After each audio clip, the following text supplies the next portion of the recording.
welcome to Goodwin Boxing's Ring Talk with me, Martin Theobald. I've no idea what week we're on. It doesn't matter, does it? Because the anticipation is back. Small hall boxing is coming back. You can smell it, you can taste it, you can feel it. We're going to find out all from Steve Goodwin about what the plans are for the return.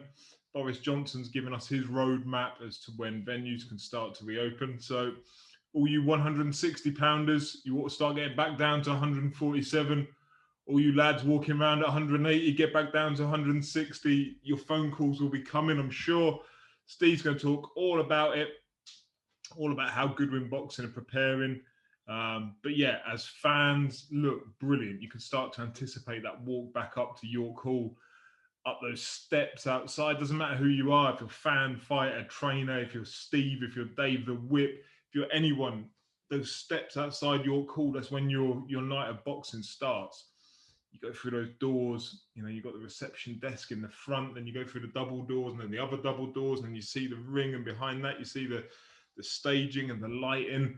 All around you, you've got those balconies. Boxing's coming back, and I am excited. News for the week. So what happened? Josh Kelly got stopped by David Avanesian. Too seasoned, too tough, too strong. Brilliant start by Josh Kelly, but he couldn't keep it up. If there were a prize fighter for welterweights, I'd fancy Josh Kelly to win it. When it got tough, when it got deep, David Avanesian, he'd been there before, he'd seen it, he could deal with it, and he did. He dealt with Josh Kelly. We'll come on to talking more about that later, I'm sure. Upcoming this week, what we got? So over in America, Sal Canelo Alvarez. It only seems like, last week he was beating Callum Smith and becoming world super middleweight champion.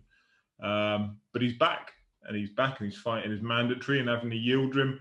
The same Anthony Yildirim that Chris Eubank Jr. stopped early doors. It's not a great fight, but look, Canelo's been going up and down. He's gone up to fight Kovalev. He's come down to fight Callum Smith. He's fighting for the second time in, about 2.5, 3 months? I can let this one pass. As much as I want to see him in the super fights, I can let this one pass. If what they're looking at is Billy Joe Saunders in May, so another few months from now, yeah, let him fight Anthony Yildirim. I want to see more fighters that active, and we'll give them a pass when they have the lower level fights. Over in New Zealand, you've got Joseph Parker, former WBO World Heavyweight Champion, taking on Farr. Don't know a lot about Farr. I know the two fought in the amateurs 4 times, 1-2 apiece. I think the most important of those was an Olympics qualifier, which Farr won. Obviously, Parker went on to become professional far earlier than Farr did. He's achieved far more, so that I keep saying Farr, don't I? Not intentionally. But yeah, there are different stages. And it's an intriguing fight. I don't know enough about Junior Farr to be able to make a comment about it. Really, I'm sure if you're a New Zealander, it's a massive fight. So keep an eye on that. It's on DAZN over here in the UK. So yeah, that's enough from me. I'm buzzing about the return of small hall boxing. Let's hear from Steve. We're going to go over to him now, and we're here now with Steve. How are you? Well, good, mate. It's number 2 of the year. We're all ready to go. Yeah. And you're busy. Yeah. When I finish this, we're 8 o'clock. I won't finish work till gone 11 tonight. So it's a long old day. That's without boxing being back. back. You know what time I came into my office this morning? Have a guess. 7. 5:30. It's not healthy. So I'll work 5:30 this morning. I did have 3 hours off this afternoon, but yeah, 5:30 until 11 o'clock with 3-hour break. When are you sleeping? When I probably get to bed about 12, get up at 12 and get up again at 6, start again. It's busy. Sound like my kids. I'm going to send them over to you. You can look after them. They're kind of sleep pattern. I've still got piles of energy, still even at my old age. So I'm impressed. The vaccinated have still got energy. Exactly. That's what it done. A week ago, vaccine. Now I'm flying again. It's all good. There you go. Boosted you. Exactly. Right, cool. So let's crack on. I'm not going to ask you yet about the return of small hall boxing because we've got questions about it in the Q&A, so we can cover that. As much as people will want to know your view on it and the small hall boxing roadmap, We'll discuss that further on down the line. We're going to touch on first from the weekend. Let's do Robbie Davis Jr. first. He lost, and I've no idea who he lost. Venezuela, wasn't it? The Southpaw Robbie Davis Jr. The Southpaw that couldn't box Southpaw. That his coach told him to box Southpaw. Like, if you can't make that decision yourself in the ring, there's something wrong in there. And he was going back to the corner, desperate for some advice. And all he was told to go southpaw. And you could see he wasn't comfortable going southpaw. He was just shipping right hands like there was straight down the middle as well. It wasn't scientific, was it? It was just bang down the middle. Just carried on doing the same thing after the same thing after the same thing after the same thing with no change of game plan. Nothing. That was chaos. Yeah, that was chaos. I mean, when you go back to that corner and you see, I felt sorry for him that all he's getting out of Ingle was southpaw. Like, but on the other hand, I didn't feel sorry for him because I thought, you're the one taking punches. If you can't make that decision yourself that you're a better orthodox fighter than you are southpaw, then that's your fault ultimately. It just wasn't very good, was it? Wasn't very good. And I think back to the Robbie Davis Jr. that was fighting on the ITV shows, and he lost to. Was it he lost earlier in his career? Lost at Wembley Arena. Watching, we got stopped down. Was it Frenchman or something? I was at that fight because we had some fighters on the undercard, but he was an Eastern European fella. And from that moment on, like, don't get me wrong, he had that great fight with Lewis Ritson, but Lewis Ritson's kind of shown his ceiling.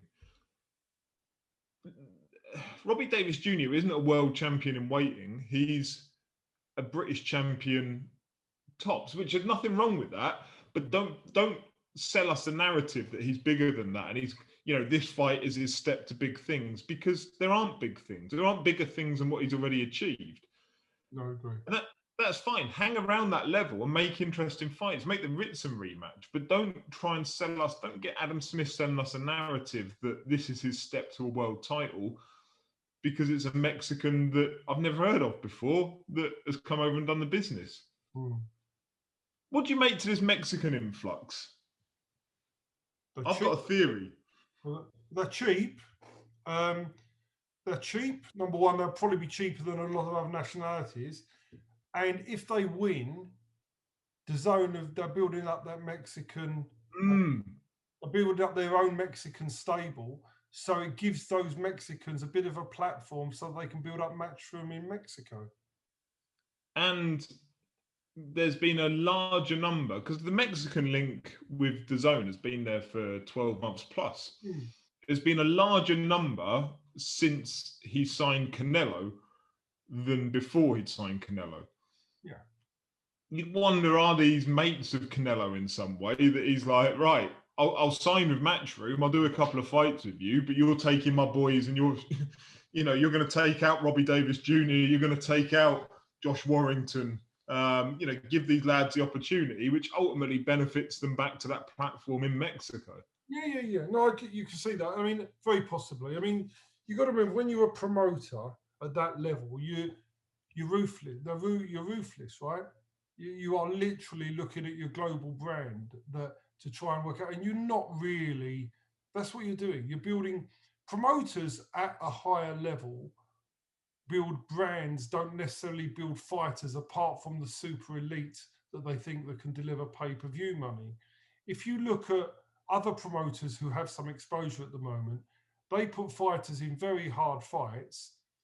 They get their own fighters beaten, but it's not really about that. It's about the product they're trying to get and the narrative and the plan that they've got for their own business model.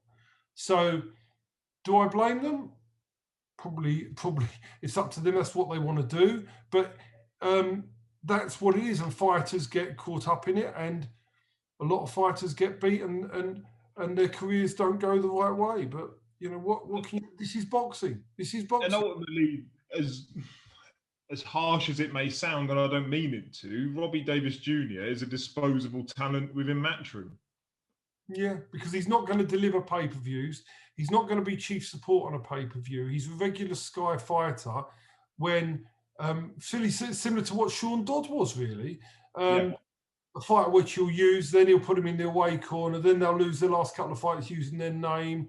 That's really where that model ends. And yeah, that's exactly what it is. And it's just how boxing is. And people that believe that boxing isn't like that. I mean, people like, just twisting around, Fabio Wardley is a really good asset. So he will be given special looked after treatment because he could potentially be a PPV star down the line. So Fabio Wardley will not get a Mexican that's really dangerous. He'll get the ex-heavyweight. Yeah, the ex-heavyweight contenders who are finished, who he can just notch up against and build his career, which is by the way, that's the right thing to do for Fabio. Yeah. But the other guys have got to go in life and death. I love that fight for Fabio Wardley because you see the disappointment of some people. Wardley's got no background. He's an ex-white collar fighter. He's had maybe 10 fights in his whole career. And now he's taking on, granted, a 41-year-old, 42-year-old, whatever he is, former world title challenger. But let him grow. Let him grow and develop. But he's having a proper career developed, like Okoli did, Boazzi did.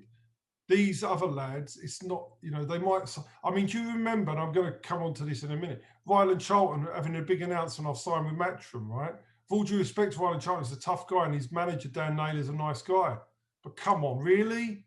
That's not really being signed. You've been signed to go in good fights in the away corner and lose. And then when you've lost a few, you're on your way out. That's not really signed. I had this discussion with Brad Pauls the other day, and I said to Brad, that's not really a Matchroom signing. A Matchroom signing is when they really want you, you're going to go with them and you're going to have some choice of opponent and you're going to be able to get your career built. That's what signing with Matchroom is about, not signing to go in the away corner. Yeah. Yeah. Right. So Josh Kelly. Not good enough. Josh Kelly is how many times have I seen in boxing in 25 years, a kid with all the amateur skills who can look very, very good, but when he's drawn in world class against somebody who's iron and does not wilt and does not care and will keep coming at you, they crumble. It's not what he hasn't had, in my opinion, he's gone from zero to hero in his matching. There's been no set build-up. There's been no real gradual build-up. He's gone, so he's been built, he's been thrown into the top of the bill. But obviously Adam Booth was confident of winning, but that's a big step up, a huge step up against somebody who's total world-class. Huge step up. No preparation. No, I mean, Avanesian was too good, too strong, and I found, it was a hard fight, but I fancied Avanesian, and to win the fight, it was just, Josh Kelly was always going to win the early rounds, but it was when Avanesian closed him down, could he keep him off? And the answer was no, and he crumbled in the end.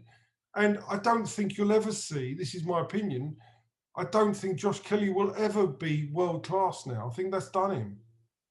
He may come back, he may win, but I don't think, this isn't like getting knocked out with one punch like Dylan White did against Povetkin. This is somebody that's gone into the trenches and started to get beaten up. You're not going to be the same after that. Yeah. And I said it in the intro video. If you had a welterweight prize fighter within Europe, maybe even the world, you'd fancy Josh Kelly for 3 rounds before things got too hard, before things got too tough and you had to question the heart. You fancy Josh Kelly. He's got that, the first 2 rounds, he was in that half guard position. He was just pinging off left hooks. He was looking fluid. He was spinning off every time he backed himself to a corner. He'd duck underneath the hook, spin off, and he was back again. And then he'd get into that half guard and he was looking great, but the speed in which he fell apart was frightening. And you can see why Adam Booth in the gym, he looks phenomenal in the gym because it never gets that tough in the gym. So until it gets like that, he's going to do it. And Avanesian is relentless. Now we've seen Avanesian at top world level foul. We've seen that, but he is right there, just below the top level, world level. Josh Kelly has never been tested that much, and I think it was asking a lot from him to do it. But obviously Adam Booth is a very good trainer and a good judge, and they felt they could do it, obviously. But it was a step too far for him. How much worse would it have been 2 years ago when it was meant to initially happen? Crikey. It would have been worse, yeah. It would have been worse. It would have been a horrendous mismatch. But I'm not sure I buy the idea that Josh should be moving up to 154. Like, just because you lose, like if that was the case, why wasn't he at 154 for his last fight? Look, it's a way of it's repackaging a fighter, isn't it, and explaining the loss away so you can get him back out on television and say indirectly, so it was a weight that beat him, and you can repackage him. You can't repackage him as a welterweight. No, because he's not good enough. And as horrible as that sounds, he's not. If he's not European level, he's not the fighter they sold. Not resilient enough. I think he's got heart, but he's not resilient enough. But I mean, that's not the package. That's not the product that Matchroom have been selling us for the last 3 years. But then they're promoters. They're entitled to. That's what promoters do, and you can't blame them for it because that's why they are the #1 promotional outfit out there. They're brilliant at packaging fighters up and what they do. They're the best at what they do. Yeah, so absolutely. But that's what I say. When you then, when that unravels and it's not the case, then you do have to go, oh, actually, he was 7 pounds too light. He should have been correct. Should have been a light middle. Correct. But yeah, so that was that. But yeah, so that was. I thought that Avanesian deserved it, and full credit to him, and I hope he goes on and gets a big major fight now. Yeah, with Matchroom or without, but I don't know. Matchroom seemed to be kind of promoting that he would be on their platform. It looked like. It's you've got the Matchroom DAZN thing. What's Eddie gonna be doing? Because he can't bat on both wickets. I don't think forever, can he? I don't know, but I think. Yeah, I think it's difficult. I think at the moment Eddie's keeping everything spinning. The idea is he'll keep them all dangling there until he decides what he wants to do with each fighter, because he's the #1 at the moment, isn't he? The top ones want to sign with him, and so consequently he's got the pick and the choice, and he'll sit it there till he navigates which way he wants to do it, I guess. Yeah. And how good was it to see Neil Marsh and Carl Greaves get their day in the sun? Well, that was good. Look, I felt sorry for David Avanesian because of all the pullouts that happened before, and Carl Greaves worked so hard at boxing on the small hall scene. He's a great trainer. Was a really good boxer, and he deserves all the success that he gets, Carl. So congratulations to Carl. And Neil Marsh is a real character, and he works tirelessly hard for his fighters. So really well done to both of them. Really well done. Yeah. Then this weekend, there's a Frank Warren card. It's is it Kakachi versus Woodstock at the top of the bill. There's not a lot underneath that, is there, really? I mean, there's no. I like Quasi Kadimi. I think he's a real super talent, super flyweight. I think he could go quite a long way, Quasi Kadimi. I think he could definitely. I mean, this is the WBO and the IBF European, so it's not. My views on those title fights are what they are. But I think he's capable of actually fighting for a real European title, and I think he's really talented. So high regards for him. Looking forward to see Nathan Heaney without his normal ring walk of the Tom Jones Delilah. He's been well matched against Ryan Oliver 7-2, flashing a real false record if ever there was one. So I expect to see. I mean, they're not going to risk Nathan Heaney getting beat with the fan base that he brings when ticket sales come back. Sam Noakes wins against Delmar Thomas. Tommy Fury will fight somebody who's not going to be very good. The top of the bill, Katachi Woods fight's okay. It's not the greatest card. I wouldn't be bothered. It wouldn't bother me if I missed it. It's one of those, really, to be honest. Yeah. Canelo over in America against Yildirim. Obviously, we know what it is. It's a mismatch and a setup to beat Billy, and then he beats Billy Joe Saunders next time. Billy Joe Saunders does not beat Canelo Alvarez. I can't believe how many people think he does. Not a hope, because he doesn't knock him out, and he's not winning on points. You're not beating Canelo on points. It's not happening. It's not. I don't see any way. I don't see any way that happens. No. So he's not. Yeah, and then there's Joseph Parker Jr. Farr over in New Zealand. I like that fight. They put it on DAZN in the end. They weren't putting it on, were they? Okay, so that's a good fight. I like. I may well watch that. That's a good little fight. And I think Parker's. He's got a bit more entertaining as time has gone on. I mean, he had that bore fest with Huey Fury, didn't he? But I think he comes and gives it a go a bit more now. I like it. I think he's a nice fellow. Yeah. They're trying to set him up with Chisora, aren't they? They're trying to do the Parker Chisora fight, which I think is a good. Please don't try and sell us Parker Chisora as a pay-per-view, for Christ's sake. I reckon that's a cheap support that to a weak pay-per-view. Yeah, I think you're right. That's where that sits. But yeah, so it'd be good to see the Joseph Parker fight. But yeah, it's not the most inspiring weekend of boxing, but it's okay. If you've got nothing else to do on Saturday, maybe we may well watch it. Let's go on. Notice out of interest that it's labelled on BoxRec as a joint promotion between Frank Warren and MTK. Is it? Which I found quite strange, just going back without casting aspersions, when BT Sport did these broadcasts. They should just be honest. We don't deal with MTK, we only deal with Frank Warren. Then a couple of weeks later, MTK are down as joint promoters, which is fine. I haven't got a problem. But then why wouldn't BT say they're doing business? What is all this double talk? Just say you're doing. Why, Sky done an MTK golden contract, which I really enjoyed. But why all these companies trying to in public, trying to say we're not dealing with MTK, and then they're doing a joint promotion with them? MTK have got a lot of power now in boxing. They can call the shots in a lot of situations. So the broadcasters will deal with them. And but it's just bizarre to me that statements come out saying we only deal with Frank Warren, nobody else, and yet the next time they do a show, it's a joint promotion. Very strange. Agree. Let's move on to the Q&A. Okay. So where have I got first? Bet or Q on Twitter. With the new Dennis Hobson-Mo Pryor link up, could Steve get some fighters on the shows given his close relationship with Mo Pryor? Is there a close relationship with Mo Pryor? No. And why would I want to? I don't understand the question. Why on earth would I know Mo Pryor?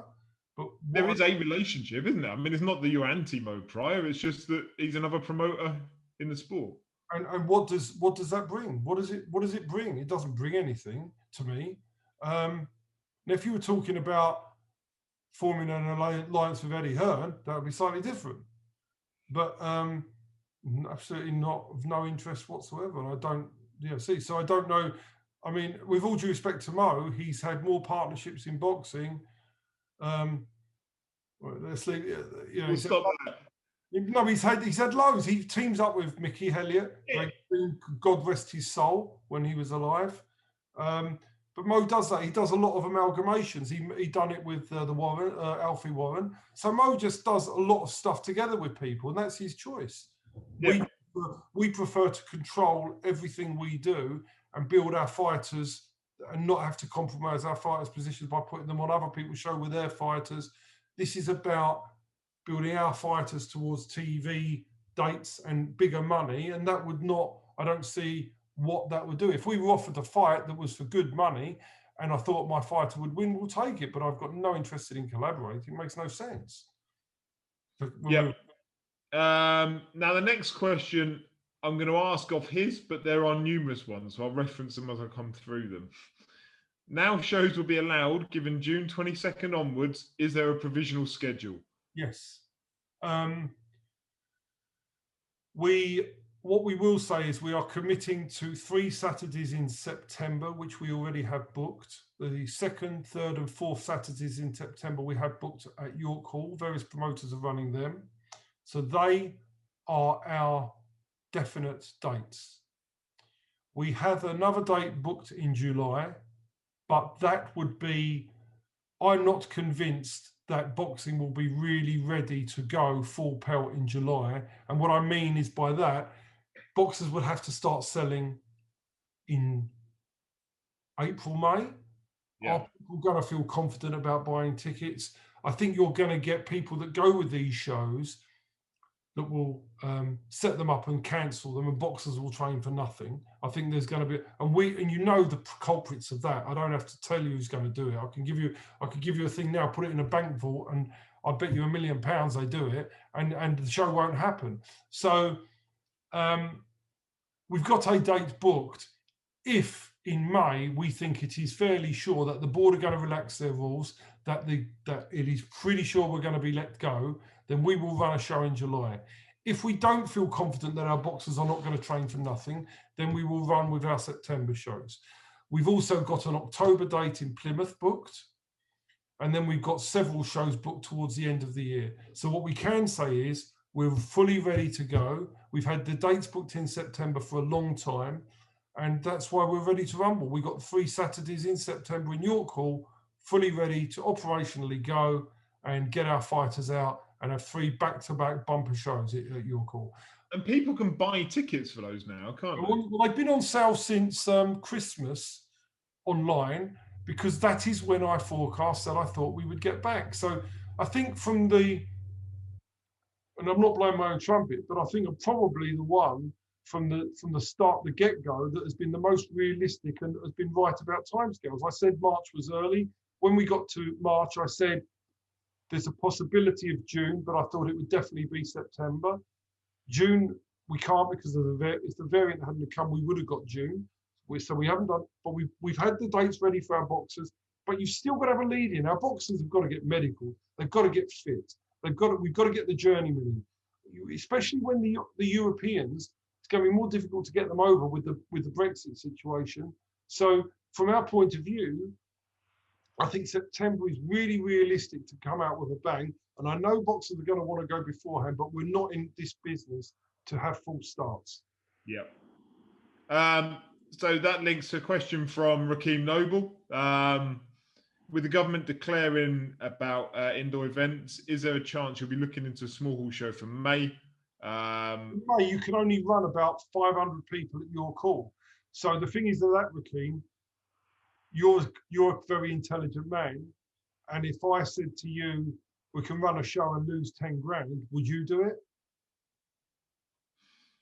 So the answer, and you wouldn't do it, and neither would I do it. And any boxer that wants to do it, I'd say, you run the show, you put your money up, you underwrite the show, and you can have the profit. Nobody's going to want to do it, because we've got to go back when we believe people are going to come. Who's going to really buy tickets in advance for June?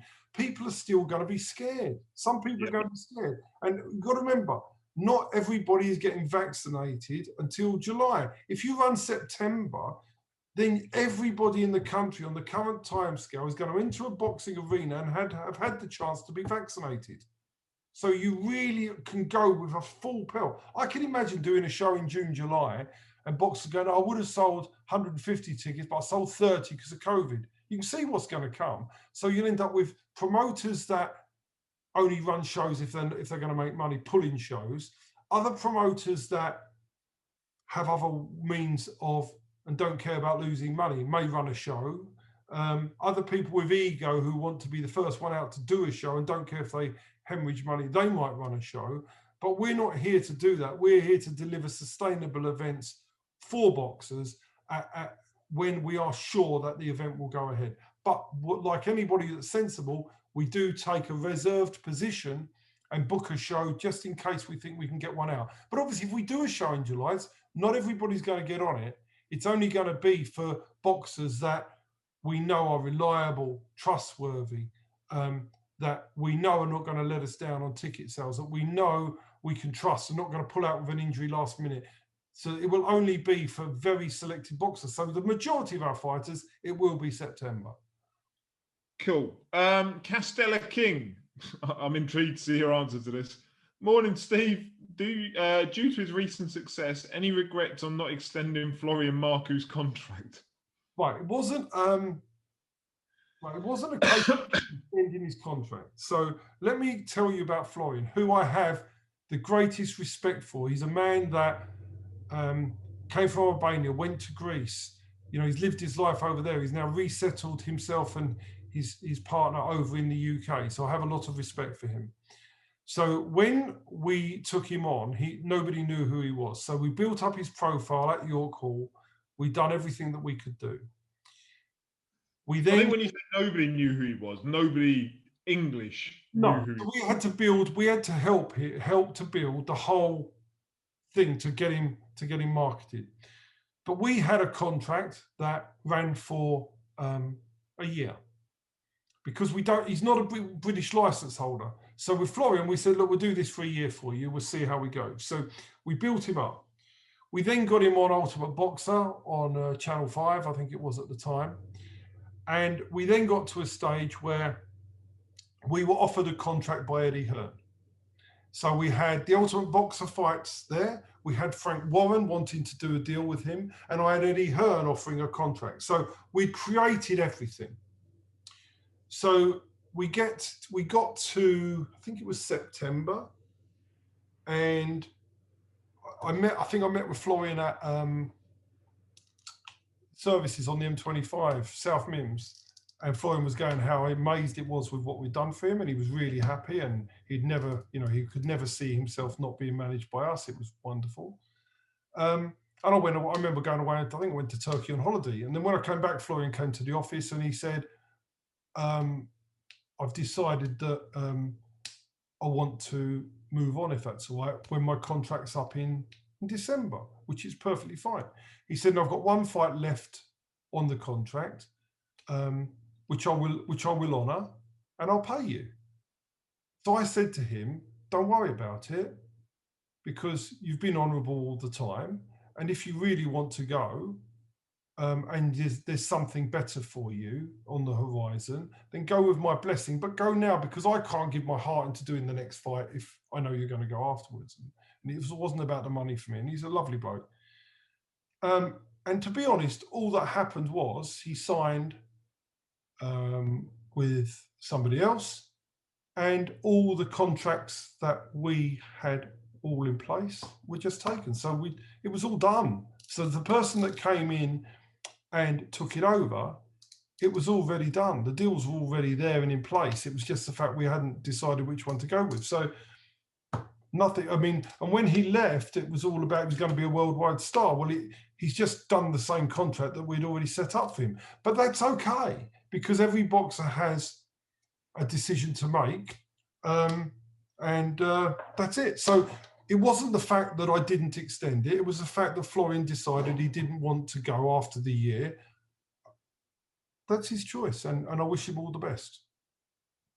Cool. The Chief on Twitter. Do you, Steve, I'm glad he's clarified because it's not me, have ambition to progress past small hall promotion and into fringe TV, a la Hennessy ITV level? And what are the main barriers to entry aside from the obvious financial ones? Well, there's no financial one. There are no financial blockages to getting on TV. Because financially, if we were getting a profit, we wouldn't have a problem financially supporting something like that. And there would a mainstream TV. And we definitely would provide the product that they need. And I believe we could become as good a TV promoter as there is. However, it's all about the name. It's all about who you are. When Channel 5 did it, they were originally, if you imagine, they used to have Mick Hennessy. Then they went with Barry McGuigan, big name from his boxing. David Hay, big name from the boxing. When that didn't work out for them, they went back to Mick Hennessy, who at that time had a good reputation name because he had Tyson Fury. Steve Goodwin to them means nothing. So therefore, the fact that I believe we could do a better job than all of them is not relevant to them, because we don't have, I know when I had a meeting with them when we worked alongside David Hay in his deal, what they were looking for was somebody with big social presence at that time. And that's why they obviously let Mick go and they went with Barry and David. So really with that, that's what they're looking for. They're not looking for anything else. So you can have as much ambition as you want, but it's pretty much closed shop. People like Dennis Hobson have tried to get into mainstream TV for many, many years, and Dennis is a good promoter, but he's never been able to crack it. It's about who you know. When ITV did it, Niall Sloan was the head of ITV Sport. He was very good friends with Richard Poxon, so it was Richard Poxon that got the gig. Was it because Richard Poxon had, and by the way, I like Richard Poxon, I think he's a good man, but was it because Richard Poxon had the CV as a promoter? No, because he knew Noel Sloan. Yeah. That's how it works. So what happens is you end up getting, you sort of turn around to say, this is how the business is. There is no real way in. And, you can have, for example, MTK can throw multi-millions at this all and get their way in that way, obviously joint promoted with Frank Warren and whatever they're doing. But that's different. I'm not going to throw, I haven't got the millions or billions that they have. We just have our own thing. So, but in terms of mainstream TV, we could get a contract with, the fringe TV, as you'd mentioned, but they're not going to go with us for the reasons that I've told you. So you have to say to yourself, that's probably not really going to happen now. Despite the fact that I think it should. You think it should, and the quality of product is, well, it's hard to be subjective, isn't it, really? But you would easily imagine the quality of product could be improved by doing so. 100%.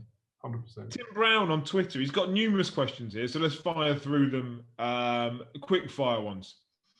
Was Josh Kelly's loss another example of skipping the British and Commonwealth and getting found out? Yes. Are the UK top trainers really that good? No. Do you think British boxers need to move stateside to get the best trainer? Probably not, because there are some good trainers, but not necessarily the ones that have the name and the profile. Not the ones that get Adam Smith's attention. If you agree, if anyone from your management stable makes a move, what US trainers would you advise them to go to? I think there are good ones over here, but they're just not the ones that have got the. There are some good trainers here, and I'm not going to list the good ones because I don't want to be seen to be slating off the bad ones.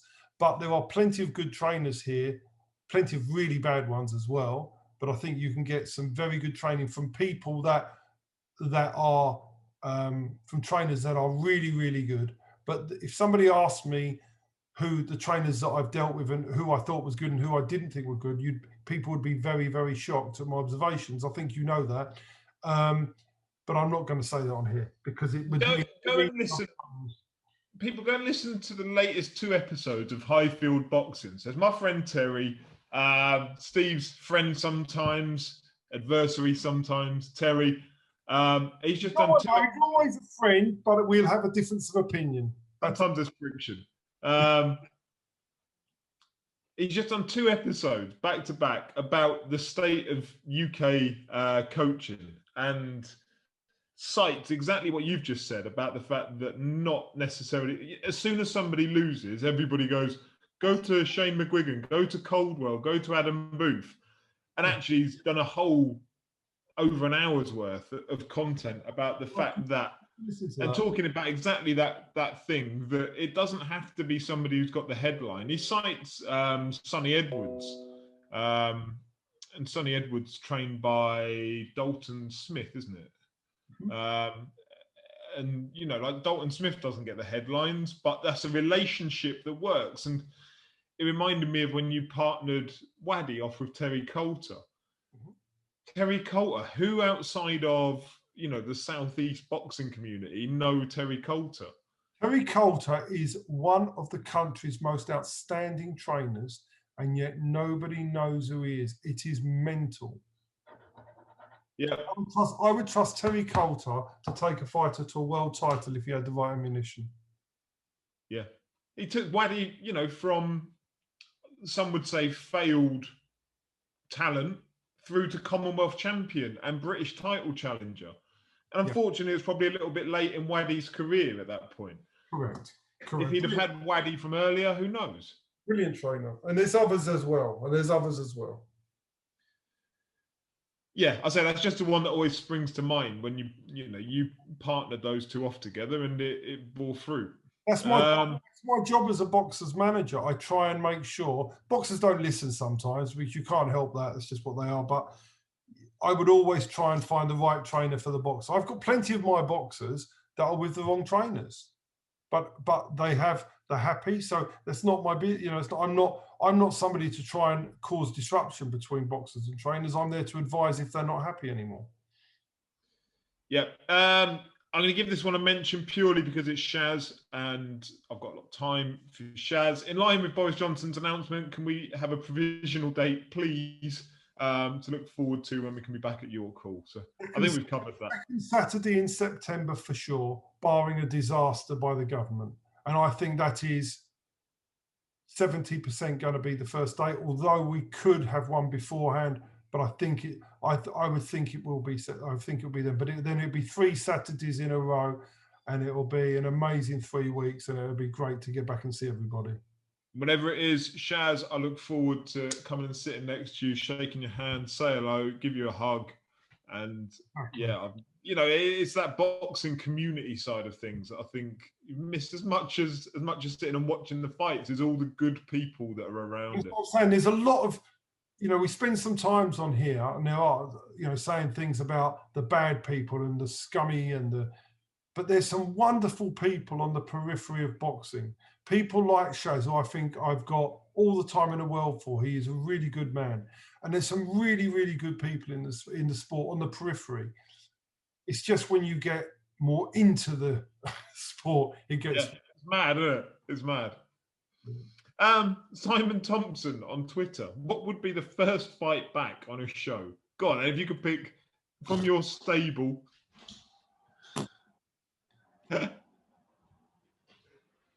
Probably Liam Dillon. Possibly that fight. I want to see Mark Little back because I want to see him bounce back with a bang. Brad Pauls. Definitely, I want to see him back. There's a lot to go through, but once we get the things together, I need to go through, discuss with boxers each of their plans, and it depends on what fights they're going to be in. And a lot of fighters are not going to want to go in deep first time. They're going to want that prep fight back. So I think that's very, very important to actually ascertain where they are with their trainers and make sure we don't overface a fighter on his first fight back. But yeah, I think there'll be 3 shows and they'll be full of. We've signed so much exciting talent during the lockdown. We haven't advertised it yet, but we've got so many exciting prospects to announce. So the show is going to be littered with really exciting debut fighters, people in titles, on the verge of titles, people that are going to become stars of the sport. And I think September is going to be a massive showcase for our talent. And you know what? This last year is going to prove which boxers want it, which ones have gone away and used those 12 months to, fine-tune their skills, enhance their skills, and which ones haven't. Exactly that. There'll be some that are going to have made. You're going to look and think, my God, they've improved. Yeah, and there'll be some that you think, you used to be a super featherweight, you're fucking middleweight now. Yeah. But yeah, you've got to be careful. The thing that we've got to be careful of, slots on these shows are going to be at a premium. We can't the promoters will not put on unreliable fighters on. If fighters have got a history of pulling out, they're not going to get on one of the first shows. Steve Barm on Twitter. Does Hearn actually care about British boxing anymore, or does he just care about content? I think it's unfair to say he doesn't care. I think it's maybe fair to say his care is diluted by his other interests. He wants to be he's gone past British boxing now. He classes himself as the world's best promoter now, and he says that in interviews. So I think he's gone past the Eddie Hearn that we knew 4 or 5 years ago to a man that's now looking globally. So that's really, and he's probably looking beyond boxing because he talks often about Frank Smith taking over the boxing. I think Eddie's gone past. He's become sort of a mini. He's not a celebrity as such, but he's a mini celebrity. And he is. That's not an insult, couldn't be when he said. But I mean, he could go on something. Oh, he wouldn't do it. I'm a celebrity. Get me out of here. He'd easily go on that. So Yeah. I think he's become more there. So I think for where he is now, he's at a different level now. Is how does he use his profile now to build whatever he chooses to build?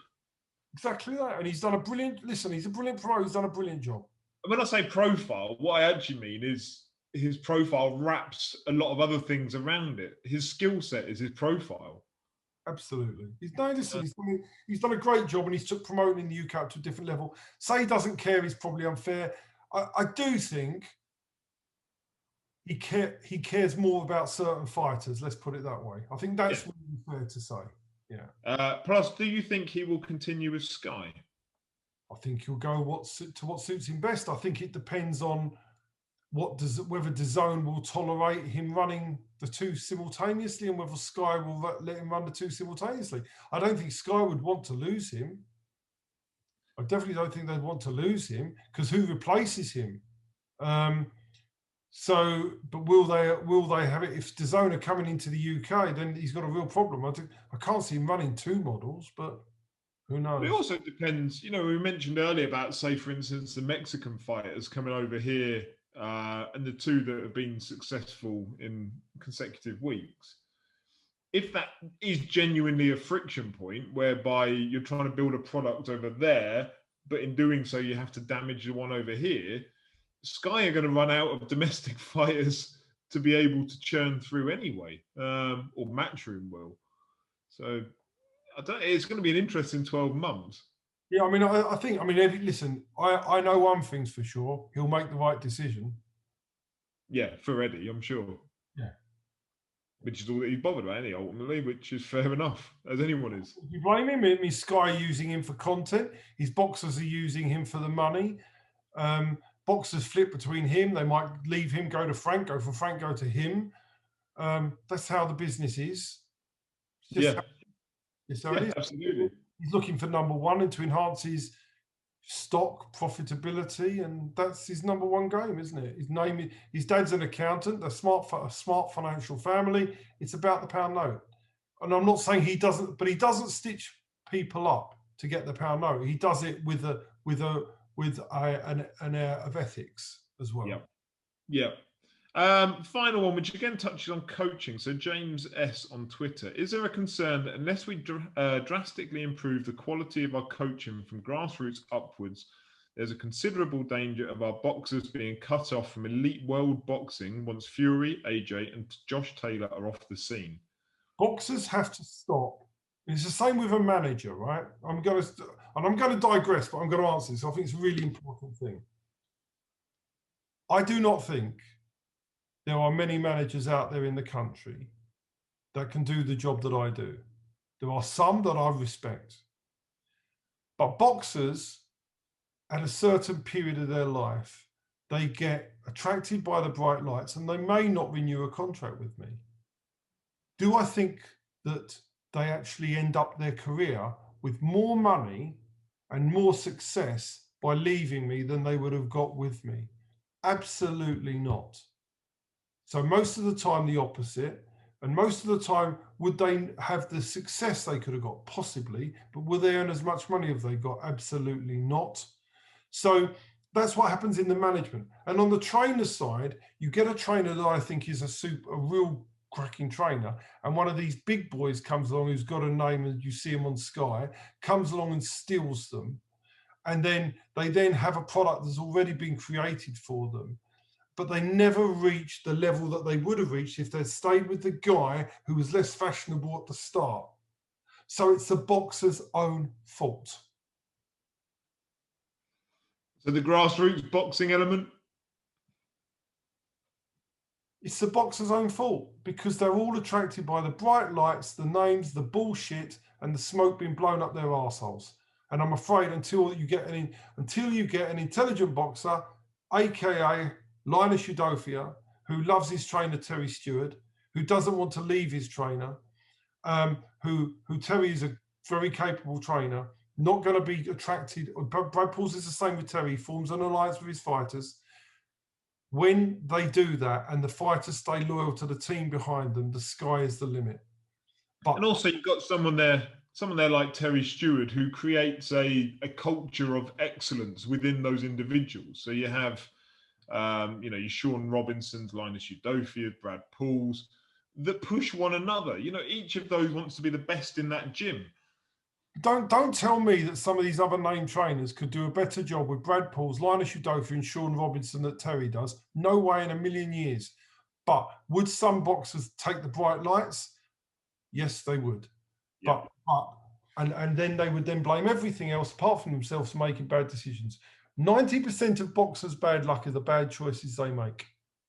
True. There we go. Right, that's all the questions for the week. So we've got our roadmap back September, worst case scenario. Otherwise, potentially, before that, June time. July's the earliest. July, sorry. Yeah, and then the Plymouth one potentially as well. But it's all looking positive. It's all looking shiny. We've got something to look forward to. And let's get ready. Let's get ready to create some great memories, some great action, and get your call back buzzing, screens, the whole shebang, the ring walks, the noise, the music, and the show. The show's going to be back, and I can't wait. Cannot wait. Right, lovely. On that note, we will leave everybody there. Thank you very much for your time and watching. Thank you very much, Steve. Cheers, Martin. Thanks a lot, my friend. And we'll catch up with you next week. Be good. Bye-bye.